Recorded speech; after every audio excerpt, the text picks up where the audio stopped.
to have you guys today on Real Gist with Moonbeam. Previously, I talked on tips, to help you cope with unfaithful partner. On today's gist, I'll be talking on ways to repair your relationships, ways to repair your marriage after someone has cheated. Look, I'm not saying you should go and cheat and then come back to Moonbeam TV to follow the tips. No, in case it has happened and you really want to, build back your marriage, you don't want your marriage to break. It's not impossible. It's difficult anyway because it has a long road to follow. But you will actually achieve it if you follow these few tips. First, there must be remorse. You that has cheated, the one who has cheated, should show an adequate level of remorse. You must be deeply sorry for your actions. Being sorry is not the one that should come out of nonchalant attitude like, I'm sorry, it just happened. No.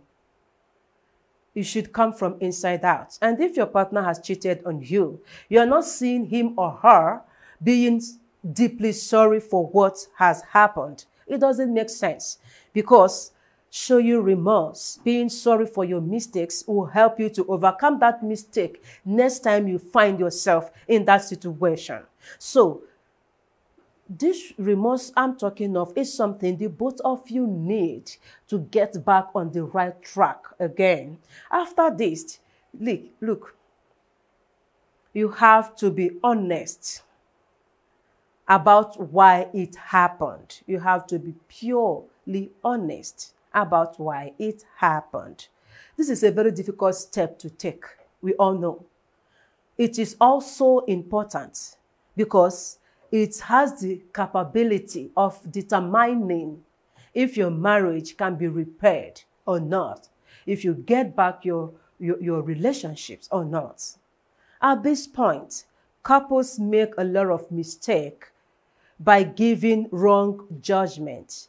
The level of your understanding, your ability to take what your partner has to say to you honestly will determine the future of your relationships. Although most reasons why your partner goes out to cheat depends on the underlying unmet needs in your relationships, such as poor communication, attachment difficulties. Some couples have been married for over 10 years, yet they are not attached to each other. Antiquated gender roles can easily force your partner to have an affair. Yes, because some persons, the way they were in 1980, in 1990 when they married is still the way they are. As it was in the beginning, so it is, so shall remain. That's some people's lifestyle. That's the way some people have taken them. This is 2022. This is 2022. You have to wake up, sit up, come together, put us together, make your marriage to work. After being honest as to why it happened, the next thing to do is to remove temptations that can lead to re-engagement. Whatever that can lead you that has cheated to re-engage with those ladies, with those guys, you have to cut it off. Delete all forms of communication via calls, SMS, WhatsApp, Twitter, Messenger, Facebook, Instagram, whichever way you have to cut them off, block them. Delete their pictures, delete the old text messages and all that. Good.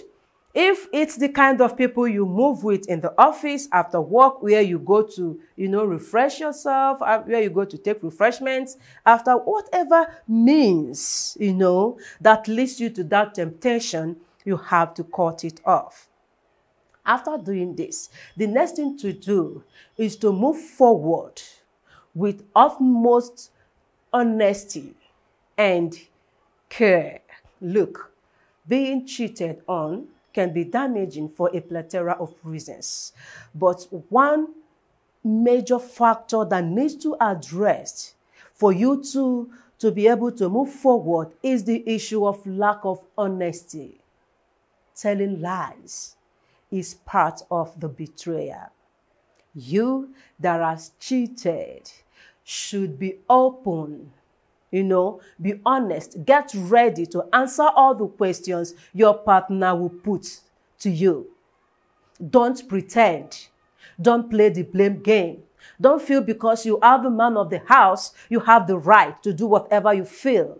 Don't feel because you are the woman, you are the breadwinner, you are stronger than the man. For that you can cheat. If you do this way, your marriage will not be repaired and your children may suffer. So you have to be honest as to why it happened. And you, when they tell you why it happened, don't be mad. Sit down with your partner, put heads together, and try to make it work again. Another thing that will help you is transparency. You have to be transparent while trying to repair your marriage. Some high level of experts have alluded that transparency, adequate transparency, is highly required for your relationship to be repaired. You have to stop locking your phone if you are the type that always lock your phone. Since you have deleted all the contacts, since you have decided to make your marriage work again, you don't have to hide anything from your partner.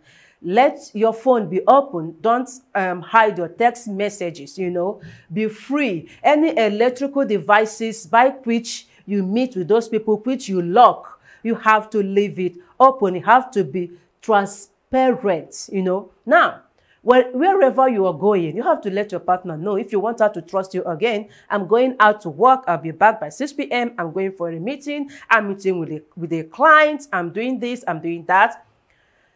You have to be open. Then if something happens along the way, you won't be home by 6 p.m., you have to let your partner know that I'm in so place. I'm caught up in traffic, caught up in traffic and all that. I may not be home by this time, so that the partner won't sit down and be feeling that you have gone to meet your ex, your girlfriend, your boyfriend again. Be transparent. Be open in order to repair your relationship. See, this will help you build your trust. Get your trust back again. See, you have to do this. Don't be tired for as long as it takes to win back the trust of your partner. You have to, for 1 year, 2 years, as long as it takes, you have to do it. The next thing is be selective about who you tell your problems. Whoever you're sharing this problem with, your partner has cheated, your partner has done this, I've done that, it's advisable that you exercise discretion while doing that. The more you talk to people, the more they suggest, they tell you all manner of things. And you might end up, the funny thing is that you might end up talking to someone who never wanted your relationship, your marriage to be happy. You have just given the person go ahead to destroy the marriage. So be careful. It's good you don't go through unfaithfulness alone. For this, I advise that you talk to a professional therapist. Talk to a couples therapist who will, on neutral ground, on neutral level, advise you on what to do so that you don't take actions that you will regret in the future. I believe with these few tips, your marriage will be able to come back to normal, after the mistake. Do not forget to keep watching this channel as I come your way next week at the same time. Click the like button, subscribe, share to your friends. Bye.